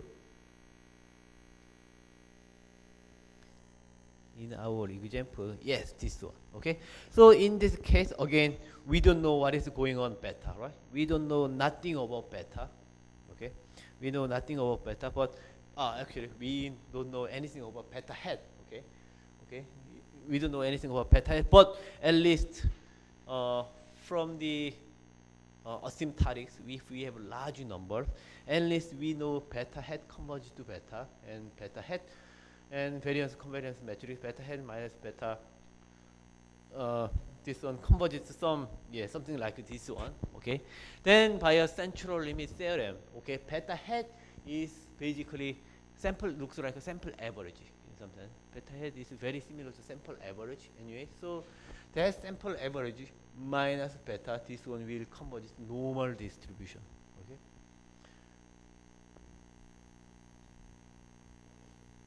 so anyway, that's the property. Okay. So here, actually, beta hat, let me be more clear. Actually, beta hat minus beta looks like average, because beta hat minus beta is something, it is stable, and this one divided by t, right? So this one is something similar to some sort of average. Okay, this one looks like average, and we know this one likes this. So therefore, in the Wikipedia definition, root n, sample size n, sample average minus mu converges to sigma square, and we know sigma square, so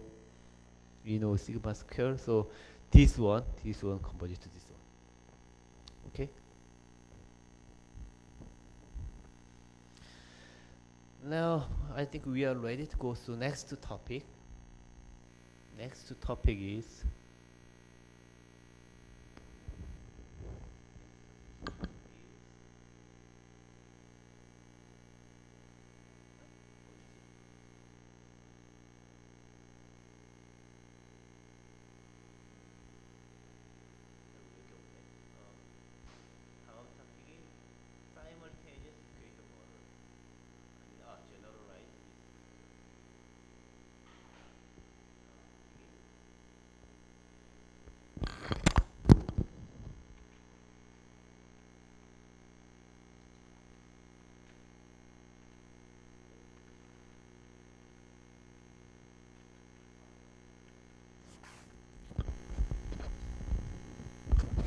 until now we focused on ordinary least squares method, and now we want to generalize that one.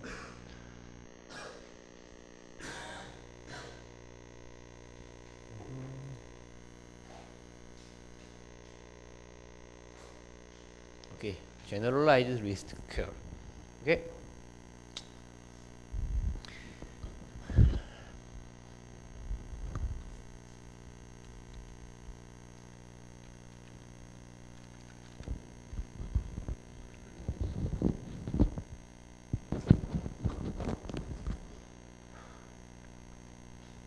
Okay, so this is our original model. So our specific y equal x beta plus epsilon, we are assuming linear model. And then expectation of epsilon is 0. And we assume x and epsilon are independent of each other. Okay, x doesn't include any information about epsilon, and epsilon does not include any information about x. Okay, and then this assumption. Okay, these epsilon terms, these error terms are independently and identically distributed. So it is a variance covariance matrix of epsilon is sigma square multiplied by I. Okay, and now we want to relax this assumption. Okay, so instead of this assumption, okay, we consider relaxing assumption 4. So instead we assume that now expectation of epsilon hat, epsilon prime becomes some matrix, some t by t matrix. So we want to generalize. Okay? Our question is what's going to happen if we don't have this simple assumption anymore? Oh, don't worry, it is not that difficult. Anyway, in this section, we consider that one. And then, of course, this omega matrix is symmetric and positive definite matrix. Okay? It is symmetric because it is variance covariance matrix, and it is again positive semi-definite matrix because it is again variance covariance matrix. Okay? And then, if we assume epsilon follows normal distribution, okay? This is, I think, something you have to memorize. Now, okay, in the previous example, epsilon follows normal distribution with 0 sigma square I, okay? And now, okay, we are assuming that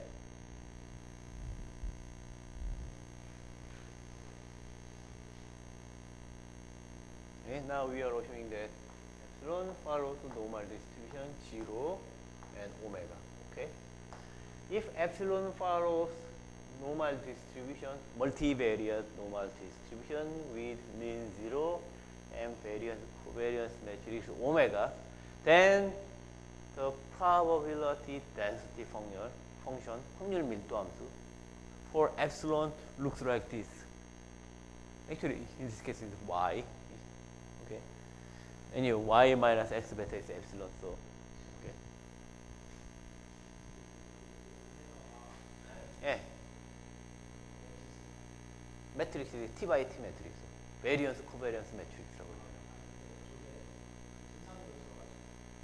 예? 어디에 분산으로 들어가냐고?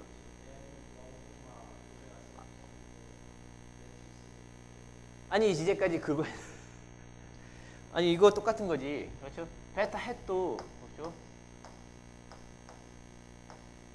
이거 생각 안 나나 이거? 네? 이것도 매트릭스였잖아. 그러니까 이게 뭐냐면 이게 여기서는 엡실론이 변수 숫자가 몇 개지? 여기서는 데이터 숫자가 t라면 오케이? 이거는 t 곱하기 1 매트릭스고 이건 t 곱하기 t 매트릭스고 이건 t 곱하기 1 매트릭스고 그래서 이 매트릭스의 다이거널 텀들은 그러니까 이 오메가 매트릭스의 다이거널 텀들은 이 엡실론 하나하나의 베리언스 거고 업다이거널 텀들은 엡실론끼리의 코베리언스인 거죠. 그렇죠? 그래서 베리언스 코베리언스 매트릭스라고 하는 거예요. 네. 또 다른 질문. 네.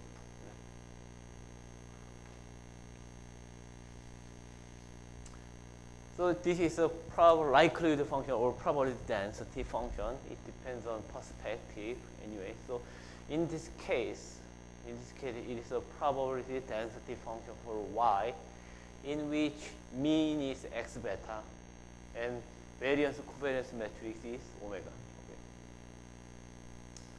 And then we want that this one should be okay always greater than equal to 0. That should be so that density does not explode. Okay.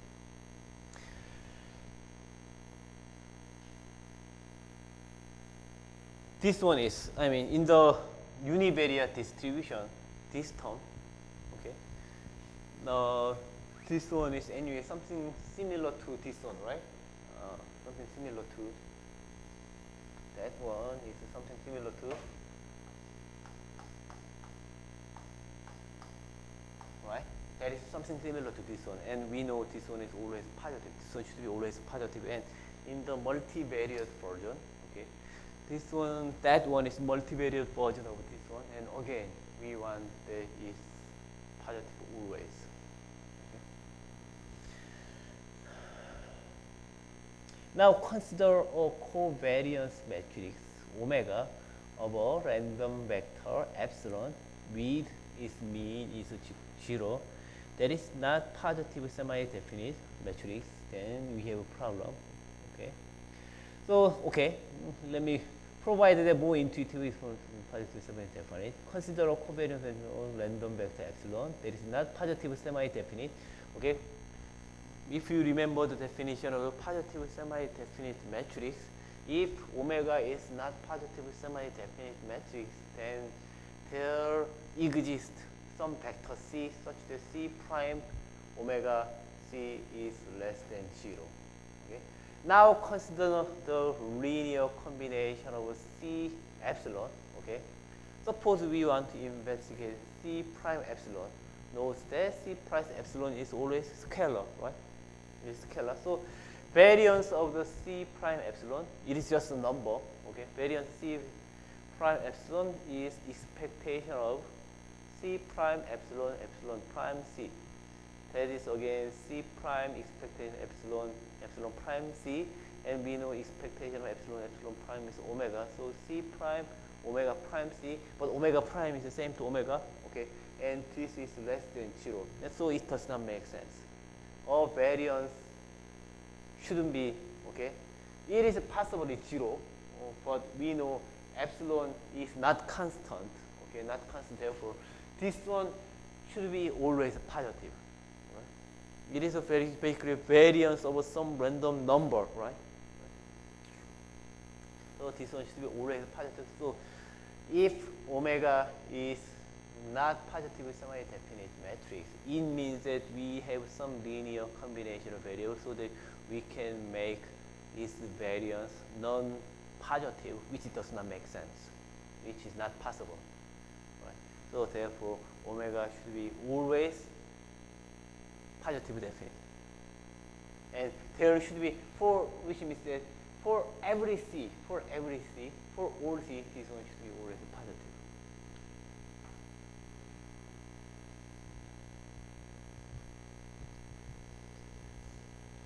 I think you are confused. So to refresh your memory,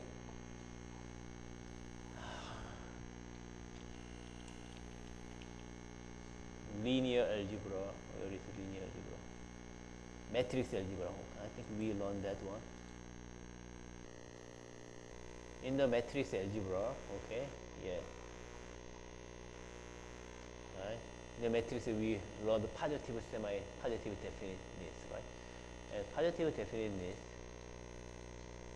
okay. Positive definiteness means consider square matrix X A, and A is positive definite if for all X prime AX is positive, and X is called positive semi-definite if for all X not equal to 0, X prime AX is greater than equal to 0. If there is some X, there exists a X such that A is X. A can be represented as X prime X, then A should become positive semi-definite. And if there exists some X such that A becomes X prime X with N is greater than equal to M, and rank X is M, i.e. all of the column of X are linearly independent, then A is positive semi-definite. If all of the alternatively, if all of the eigenvalues of A are positive, then again A is positive definite, and if all of the eigenvalues of A are non-negative, then A is positive semi-definite. Okay. And for negative definite matrix and negative semi-definite matrix, we have a comparable definition.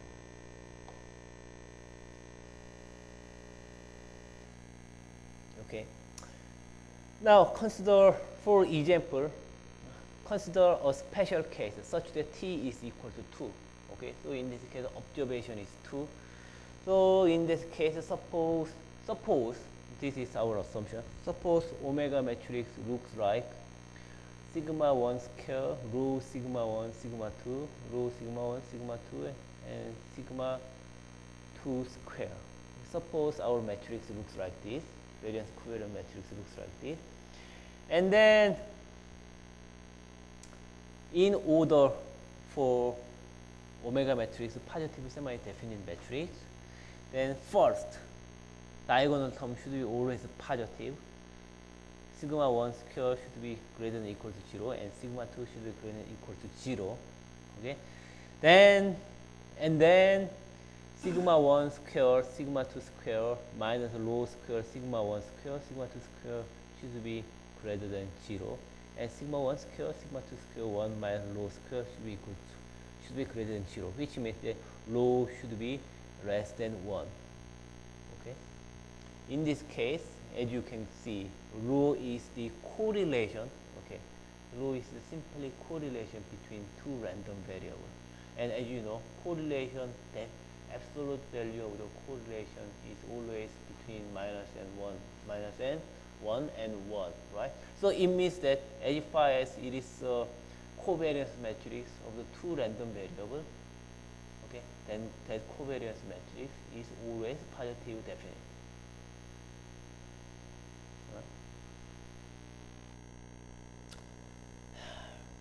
Now, suppose, let's go to the next example.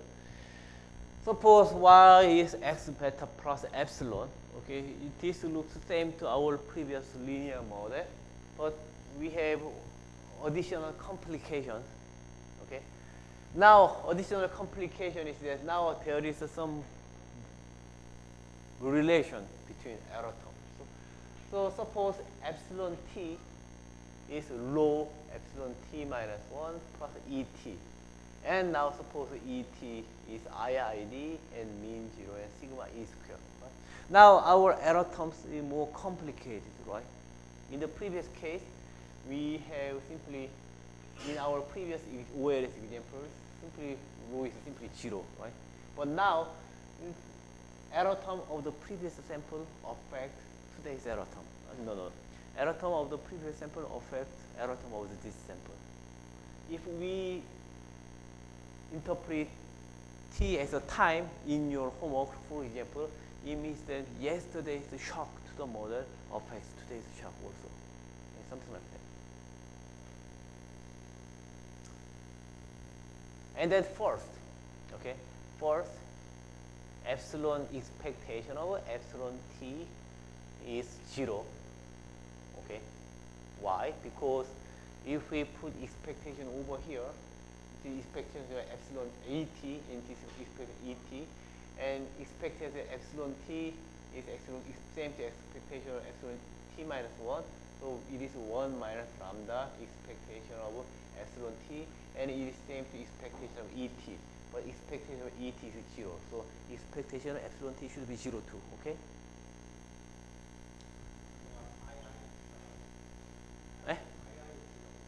Independently and identically distributed. So it means that this et, for each et is independent of each other, and each et has exactly same distribution, looks like this.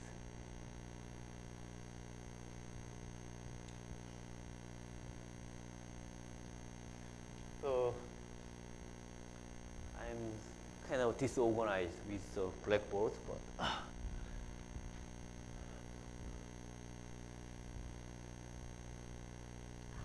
epsilon t equals rho epsilon t minus 1 plus et, and if we put expectation over here, it is expectation over epsilon t equals rho expectation over epsilon t minus 1 plus expectation over et, right?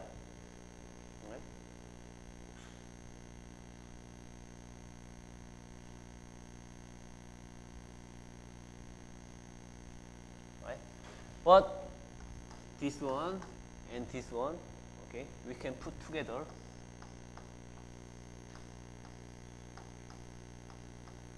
T, basically, because, okay,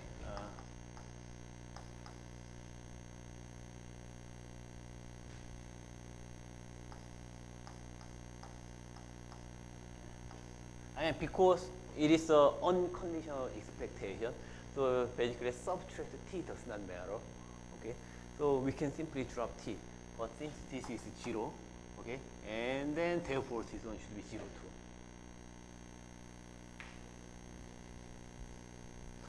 Now next, let's calculate variance of the unconditional variance. Okay, mean of epsilon t is 0, so expectation of epsilon square should be the variance of epsilon t.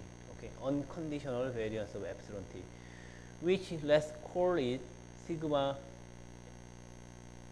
epsilon square, and this is expectation of rho epsilon t minus 1 plus et square.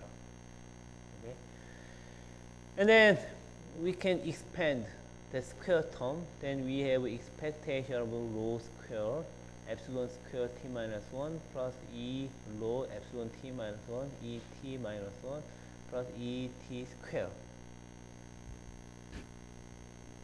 Right? And now we can put expectation inside. Okay, so if we put expectation inside, this is the simply epsilon square. First term is expectation rho square of epsilon t minus 1 square. So expectation of epsilon t minus 1 square is the same to expectation epsilon t square. Okay, we can drop t because it's unconditional. So we can write the first part as rho square and sigma epsilon square, right? And the second term goes away, right? Because expectation of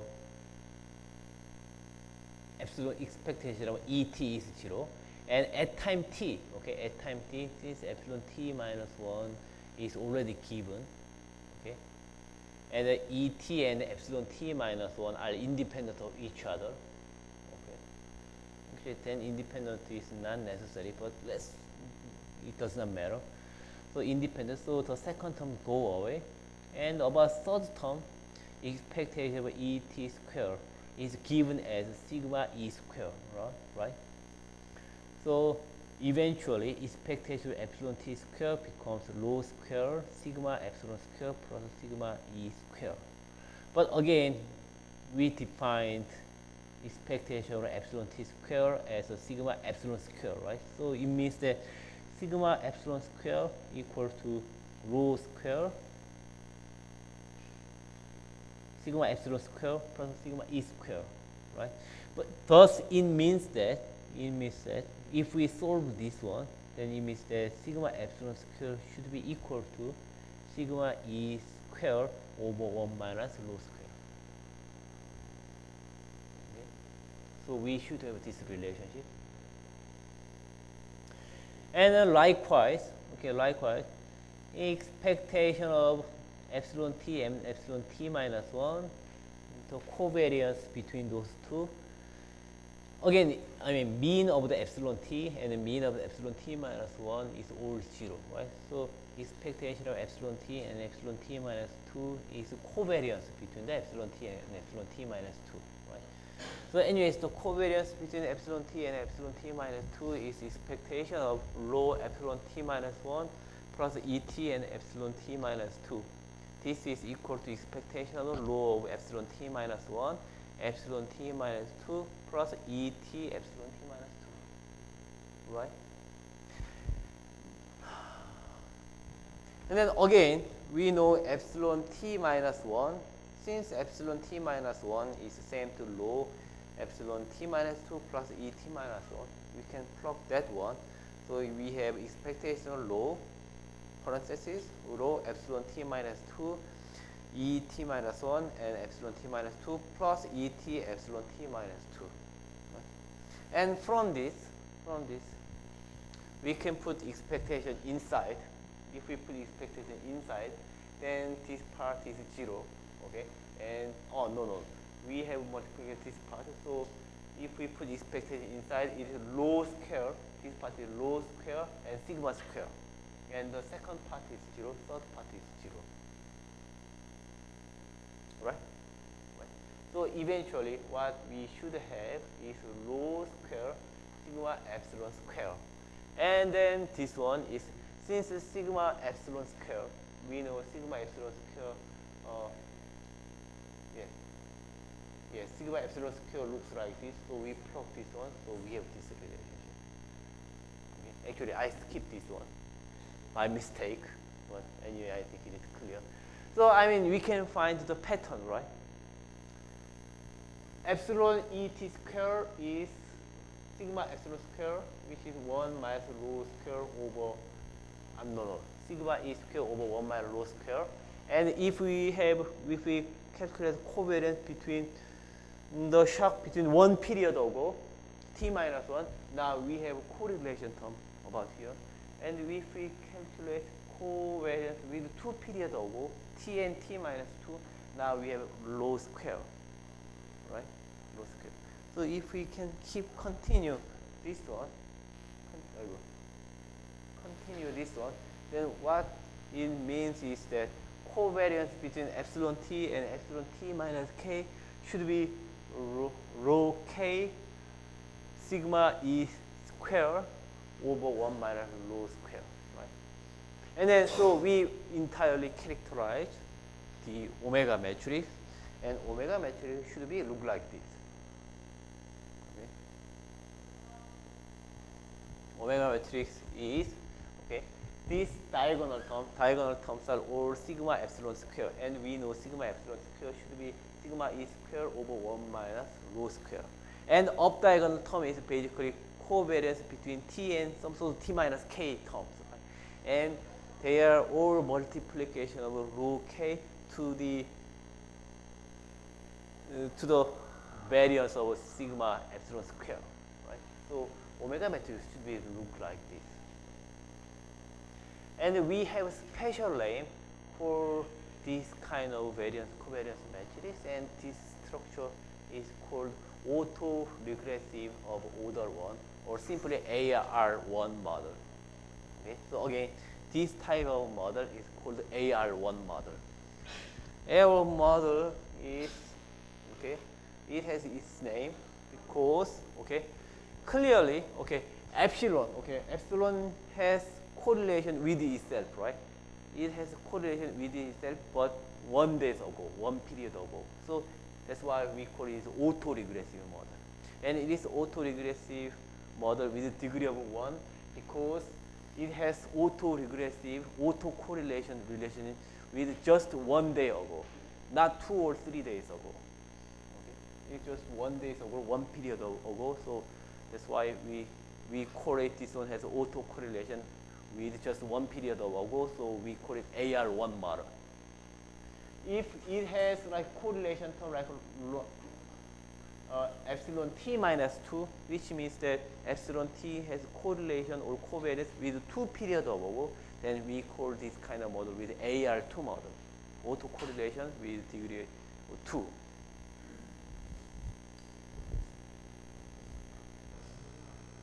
그렇지. 예, 공분사의 정의. 그러니까 이게 베리언스 코베리언스 매트릭스인 거지. 그러니까 두 개의 랜덤 베리어블 간의 베리언스 코베리언스 매트릭스를 구한 거잖아. 그렇죠? 그래서 이거에 적어요. epsilon 1과 epsilon 2 간의 베리언스를 구했더니 그런 거 아니야. 이거 아니야. 이것들의 물론 민이 지로라면 민이 지로라고 하지 말고 이거면 당연히 이렇게 생긴 거 아니에요. V epsilon 1, V epsilon 2 and covariance epsilon 1, 2 covariance epsilon 2, epsilon 1 이렇게 된 거지. 예. 근데 우리가 여기서 보면 편하게 그렇죠? 이걸 그냥 시그마 1 스퀘어로 표시하고 이걸 시그마 1 2 스퀘어로 표시하고 얘는 시그마 1, 2인데 그렇죠? 이걸 롤을 이용해서 표현을 해준 거죠. 그래서 이런 것들이 그러니까 베리언스 말하고자 하는 뭐냐면 베리언스 코베리언스 매트릭스 반드시 파저티브 데피니트하다는 거지. 그렇죠? 이 매트릭스가 파저티브 데피니트하려면 그렇죠? 이 다이아고널 텀들이 0보다 크고 이 행렬의 그렇죠? 행렬식이 0보다 커야 된다는 건데 행렬식이 0보다 커야 된다는 거지. 행렬식이 0보다 크다는 말은 뭐냐면 로가 1보다 작다는 말이고 그렇죠? 로가 1보다 작다는 말이고 그 말은 얘와 얘가 퍼펙트 코릴레이션이 아닌 이상 사실상 똑같은 애가 아니면 로는 1보다 작아야 되니까 그렇죠? 사실상 똑같은 애들이 아닌 것끼리 코베리언스 코베리언스 매트릭스 구하면 그 베리언스 코베리언스 매트릭스는 반드시 파저티브 데피니트하다는 거죠.